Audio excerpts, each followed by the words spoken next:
Ziyouskom audio kutubxonasi taqdim etadi. Abdulla Qahhor, Ming bir jon hikoya. Martning oxirgi kunlari ko'k yuzida suzib yurgan bulut parchalari oftobni bir zumda yuz ko'yga solyapti.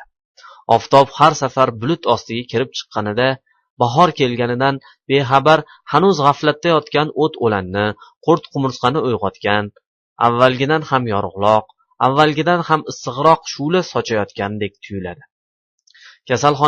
Kasalxonaga yaqinda tushgan Mirrahimov jiggakkina kishi, o'ziga juda ham katta ko'k xalatga burkanib, yengchadan boshini chiqarib turgan sichqondek derazadan ko'chaga qarab o'tirgan edi. Birdan tutaqib ketdi. Shunday havo bo'lsa-yu, oyoq qo'li butun odam ko'chaga chiqolmay derazadan mo'rilab o'tirsa. Mirrahimov jussasi kichkina bo'lgani bilan tovushi juda ham yo'g'on, buning ustiga sekin gapira olmas edi. Hamshira yugurib kirdi. Mirrahimovning sog'lig'ini, kayfiyatini so'radi. Keyin dardni bardosh yengadi. Bu xususda Mastura Aliyevadan ibrat olish kerak degan mazmunda shama qildi. Mastura Aliyeva 8 oydan beri palatasidan chiqmay yotgan og'ir xasta. Uni kasalxonada hamma bilar, ko'p kishi kirib ko'rgan ekan. Mirrahimovning odamgarchiligi tutib ketdi. Shu sho'rlik ayolni bir kirib ko'raylik. 3 kunligi bormi yo'qmi, sob bo'lgan deyishadi. Ha, ancha og'ir, dedi hamshira xo'rsinib. 10 yil dard tortish osonmi? Poygaxtdagi karavotda kitob o'qib yotgan hoji aka xasta yo'g'on gavdasiga nomunosib chaqqonlik bilan boshini ko'tarib ko'zidan oynagini oldi. 10 yildan beri kasal ekanmi? Ha, 10 yil bo'libdi. Bechora turmush qilganiga 1 yil bo'lar bo'lmas shu dardga yo'liqqan ekan. Tomog'idan hech narsa o'tmaydi. Ovqatni qorniga qo'yishadi. Teshib qo'yilgan. Ba'zan o'zi qo'yadi, ba'zan eri. Hoji akaning ko'zlari o'ynab ketdi. Eri bormi? Bor, shu yerda. 5 oydan beri birga. Hoji aka uzoq angranib qolgandan keyin 10 yil kasal boqib, yana kasalxonada ham birgami? Dedi. Shuni ayting, dedi hamshira. Doktorlarga yalinib yorvorib, palatasiga karavot qo'ydirib oldi. Hoji aka dardga bu qadar bardoshli ayoldan ham ko'ra bunchalik vafodor erni ko'rishga ishtiyoqmand bo'lib qoldi-yu, xalatining belbog'ini mahkam bog'lab, pishippagini kiydi. Qani yuringlar, tabarruk odamlar ekan, bir ko'rib chiqaylik. Hamshira Mastura bilan uning eriga xabar bergani ketdi. Hayal o'tmay qorni chiqqan hoji aka oldinda uzun koridordan 10-palataga tomon yo'l oldik. Palata eshigi oldida bizni hindiga o'xshagan qop-qora, katta-katta ko'zlari yonib turgan bir yigit aftidan Masturaning eri kamol ehtirom bilan kutib oldi va har qaysimizga ayrim minnatdorchilik bildirib ichkariga yo'lladi. Palataga kirdik. Shu payt oftob yana bulut ostiga kirdi-yu, palatani shom qorong'iligi bosdi. Kattakon derazaning chap tomonidagi karavotdan zaif emas, mayin tovush eshitildi. Kelinglar, rahmat.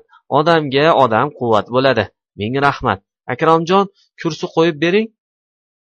Oftob yana yorishdi. Masturani baralla ko'rdik. Ko'z o'ngimizda xasta emas, o'lik, haqiqiy o'lik, sap-sariq teri-yu suyakdan iborat bo'lgan murda ichiga botib ketgan ko'zlarini katta ochib yotar edi. Tobutda yotgan o'likning qo'limi, oyog'imi biron sabab orqasiga bexosdan qimirlab ketsa, kishi qay ahvolga tushadi? Uning o'lim pardasi qoplagan yuzida chaqnab turgan ko'zlarini ko'rgan kishi xuddi shu ahvolga tushar edi. Boya bizni kutib olgan yigit Akramjon kursi qo'yib berdi. Mirrahimov ikkovimiz o'tirdik. Hoji aka yo'g'on gavdasi bilan Masturani to'sib tikka turib qoldi. Yonimdagi kursini surib, hojining etagidan tortay desam, qorni silkinyapti. Ajabo, bu odam nega kulayotibdi deb aftiga qarasang, rangi bo'z bo'lib ketibdi. Uning qo'rqqanini payqab, hamshira darrov yo'l qildi. Hoji aka, sizga dori berish esimdan chiqibdi-ku, yuring, dedi va hojini yetaklab chiqib ketdi. Hoji koridorga chiqib yiqilarmikanman deb o'ylagan edim. Yo'q, xayriyat, gumburlagan tovush eshitilmadi. Hamshira yo'l qilib hojini olib chiqishga chiqdi-yu, lekin baribir Mastura payqadi. Juda xunuk ish bo'ldi. Mirrahimov ikkovimiz nima qilishimizni, nima deyishimizni bilmay qoldik. bu hol kasalga qanday ta'sir qildi ekan deb sekin qaradi. Mastura qonsiz labida tabassum bilan eriga yuzlandi. Akramjon, daftaringizga yozib qo'ying. 3 mardi maydon meni ko'rgani kirgan edi, bittasi arang qochdi-yu, ikkitasi qochgani ham bo'lmay o'tirib qoldi. Mastura piqirlab kulib yubordi. Yana kuldi. Yosh boladay o'zini tutolmay qiqirlar edi. Bu hazil va ayniqsa kulgi avval xunuk, odamning etini jimirlatadigan darajada xunuk eshitildi. Keyin nechukdir Masturaning yuzidan o'lim pardasi ko'tarilganday, hayot to'la ko'zlari o'lik yuziga jon kirgizganday bo'ldi. Mirrahimov Hoji akaning qilmishi to'g'risida uzr tariqasida bir nimani demoqchi bo'lib gap boshlagan edi. Mastura so'zini og'zidan oldi. Bunaqa narsa menga ta'sir qilmaydi dedi. Akramjon, bularga tobut voqeasini aytib bering. Yo'q, o'zim aytib beraman. Unga 5 yildan oshdi.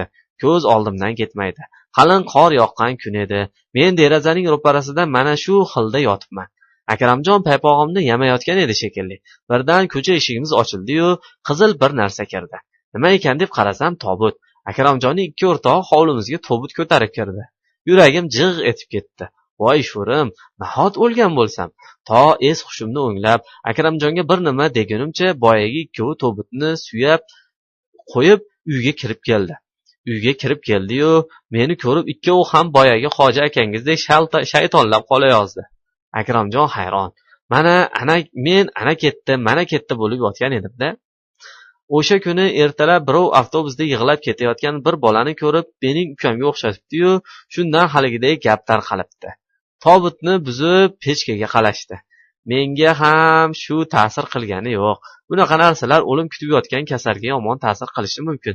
Lekin men hech o'lim kutgan emasman, kutmayman ham. U yog'ini surishtirsangiz, men odam bolasining o'lim kutishiga, ya'ni dunyodan umid uzishiga ishonmayman. Hatto tildan qolgan kasalning rozilik tilashib qaraganini ham dunyodan umid uzgani emas, balki rozilik tilashgani hali erta dermikin degan umid bilan. Dunyoda tengi yo'q, misoli, timsoli yo'q, zo'r umid bilan qaragan deb bilaman. Akramjon Masturaning biz bilan yozilib o'tirganidan qanchalik xursand bo'lsa, toliqib qolishidan shunchalik xavotirda ekani ko'rinib turar edi. Shuning uchun Masturaga tez-tez dab berib turishni ko'zlab, ko'proq bizni gapirtirishga, o'zi gapirishga harakat qilardi. Sizning nima dardingiz bor? Dedi Mirrahimovga yuzlanib. Mirrahimov birdaniga 3 ta dardning nomini aytdi. Voy sho'rim, dedi Mastura. Jindakkina joningizga-ya, shu jussangizga 3 ta dard sig'dimi? Bo'ldi kulgi. Ayniqsa Mirrahimov zavq bilan kuldi. Kasallik, o'lim to'g'risidagi gap tugab xushchaqchaq suhbat boshlanishiga ilhaq bo'lib turgan Akramjon Mastura boshlagan askiyani ilib ketdi. Askiyaga juda usta ekan. Olamda dard nima, o'lim nima ekanini butkul unutib rosa kulishdik. Afsuski Mirrahimovning yo'g'on tovushi suhbatimizning buzilishiga sabab bo'ldi. Vrach koridordan o'tib borayotib, uning besunaqay kulgisini eshitgan bo'lsa kerak, eshikni ochib qaradi. Masturaga zayhin solib, uning yuzida horg'inlik ko'rdi shekilli bizni chiqarib yubordi. Akramjon ketimizdan chiqdi. Bizning bu iltifotimiz Masturaga qancha kuch-quvvat berishini aytib, ko'nglida mavj urib, yosh pardasi bosgan ko'zlarida ko'rinib turgan cheksiz minnatdorlik tuyg'usini aytib bitirolmas. Aftidan Masturaning 1 minutlik oromi uchun 10 ko'zini berishga tayyor ham edi. Palatamizga qaytdik. Hoji aka karavotida yonboshlab qand choy ichib, o'zini yelpib yotar edi. Bo'lib o'tgan hijolatli ish to'g'risida u ham indamadi, biz ham indamadik. Hoji akaga bir nima deyish u yoqda tursin, Mirrahimov ikkovimiz ham hechgacha bir-birimizga so'z qotmadik. Aftidan borlig'imiz Mastura bilan band, quyunday charx urayotgan taassurotlar, fikrlar, tuyg'ularni ifoda qilgani so'z topolmas edik. Kech kirdi. Hoji aka o'rtacharoq xurrak tortib uyquga ketdi. Mirrahimov dambadan u yoqdan bu yoqqa ag'darilar edi. Nihoyat mening uyg'oq ekanligimni payqab boshini ko'tardi. Bu xotinning joni bitta emas, ming bitta, dedi. Hozir tugab qolgan shamday lipillab yonayotgan joni basharti so'ngan taqdirda ham qolgan mingtasini yoqib keyin so'nadi. Mana shu ishonch Masturaga o'limni yo'latmaydi. Mirrahimov uzoq jim qolgandan keyin yana birdan eri-chi eri dedi. Bu yigitning ham raftoridan yigitlik umri 1000 bittayu shundan bittasini Masturaga qurbon qilyapti. ertasiga Mastura haqida yana bir ko'ngilsiz gap eshitdik. Bechoraning tomog'idan hech narsa o'tmasligi ustiga qorniga tez-tez suv to'planar ekan. Kunlar o'tib hammamiz tarqaldik. Mirrahimov o'zining MTSiga, Hoji aka kurortga ketdi. Oradan bir qancha vaqt o'tgandan keyin shu tomonga yo'lim tushdi-yu, kasalxonani bosib o'tolmadim. Kirib tanish hamshiralardan so'rasam, Mastura 1 soatdan keyin operatsiyaga yotar ekan. Doktorlar operatsiya stolidan turolmaydi deb 5 oydan beri uning rayini qaytarib kelishar ekan, oxiri bo'lmabdi. Mastura o'lsam tovonim yo'q deb tilxat yozib beribdi. Kirib ko'ray desam, doktor ijozat bermadi. Mening yo'qlab kelganimni ko'rsa dalda bo'ladigan biron so'z aytsam, zoraki darmon bo'lsa deb kutdim. Vaqt soat yetganda Masturani hamshira bilan Akromjon ikki tomondan suyab olib chiqishdi. Lekin eshikdan chiqishi bilanoq Mastura ikkovini ikki tomonga itarib o'zi yurdi. Bardam qadam tashlab operatsiya zalining eshigini o'zi ochib berdi. Akromjon butun diqqati xotinida bo'lgani uchun meni payqamadi. Mastura esa menga bir qaradi-yu, tanimadi shekilli indamadi. Operatsiyaga doktorlarning ko'ngli chopmagani, hastaning holi o'zimga ma'lum bo'lgani, Masturaning o'limning yuziga bunchalik tik qaragani qorong'ida qo'rqqan kishi ashula aytgandek emasmikin degan gap ko'nglimdan o'tgani uchun operatsiyaning natijasini kutmadim. Kechqurun kasalxonaga telefon qilmoqchi bo'lganimda, rostini aytsam, telefon trubkasini dadil ola olmadim. Yo'q, xayriyat Mastura operatsiyadan bardam turibdi. Shunaqa deyishdi. Shundan keyin men uzoq safarga ketdim-u, Masturaning taqdiridan bexabar bo'ldim. Lekin uni tez-tez eslar edim. Bu toqati toq, joni temirdan insonning tuzalib ketishini, yashashini, uzoq umr ko'rishini uning o'zidan ham ko'proq tilar edim. Shuning uchun oradan 3 yil o'tgach Akramjonni bir begona xotin bilan ko'rganimda alamimdan dod deb yubora yozdim. Paxta bayrami hech qayerda Mirzacho'ldagidek qiziq o'tmasa kerak. Chunki bu yerga respublikaning turli oblastlaridan kelgan odamlar o'z oblasining ashulasini, o'yinini ham olib kelgan deyishadi. Paxta bayramini yor jo'ralar bilan Guliston rayonida o'tkazdik. Akromjonni boya aytganim xotin bilan shu yerda Guliston rayoni markazining chiqaverishida ko'rdim. O'rta bo'yli, xushqomat, vujudidan yoshlik kuchi va g'ayrati yog'ilib turgan qop-qora juvon otda olma yeb yo'l bo'yida turar. Akramjon o'z otining ayilini qayta bog'lamoqda edi. Akromjon meni ko'rib qoldi-yu, juvonga bir nima dedi. Juvon darrov otdan tushdi. Ikkovi yugurib keldi.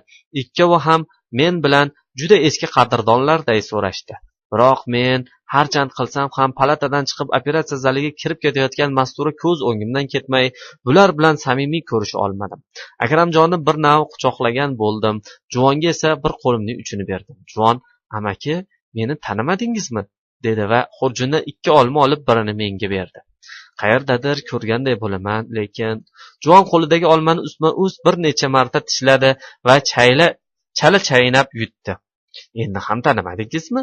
Dedi. Tanidim. Faqat ko'zidan tanidim. Kulimsirab, olamga tabassum sochib turgan bu juvon o'sha Mastura edi. Men nima deyishimni bilmay, bu yoqda nima qilib yuribsiz? Dedim. Mastura kuldi. Kuchimni, g'ayratimni to'la to'kis ishga solib yuribman, dedi. Operatsiyaga kirib ketayotganingizda men yo'lakda turgan edim. Hayajonda bo'lsangiz kerak, tanimadingiz. Yo'q amaki, dedi Mastura biroz xijolat bo'lib. Kechirasiz, atayin so'rashmagan edim. So'rasam menga tasalli berar edingiz. O'sha topdan menga tasalli berib aytilgan har bir so'z ishonchimga rahna, ko'nglimga g'ulg'ula solishi mumkin edi. Uzoq suhbatlashdik. Er-xotin otlarini yetaklab, meni talay yergacha kuzatib qo'yishdi. So'ng xayrlashib, so'l tomonga ot qo'yib ketishdi. Men sahroda lochinday uchib ketayotgan Mastura bilan Akramjonga uzoq qarab qoldim. Ikkovi ufqqa yetganda biri orqaga qaytdi. Hayal o'tmay yetib keldi. Bu Mastura ekan. Yo'ldan bir necha qadamda narida turib, amaki, Hoji akamga salom ayting, dedi va ufqda kutib turgan Akramjonga tomon ot qo'yib ketdi. Shaharga qaytganimizdan keyin Masturaning omonatini topshirish uchun Hoji akani topdim. Lekin salomini topshira olmadim. Hoji aka bechora qazo qilgan ekan.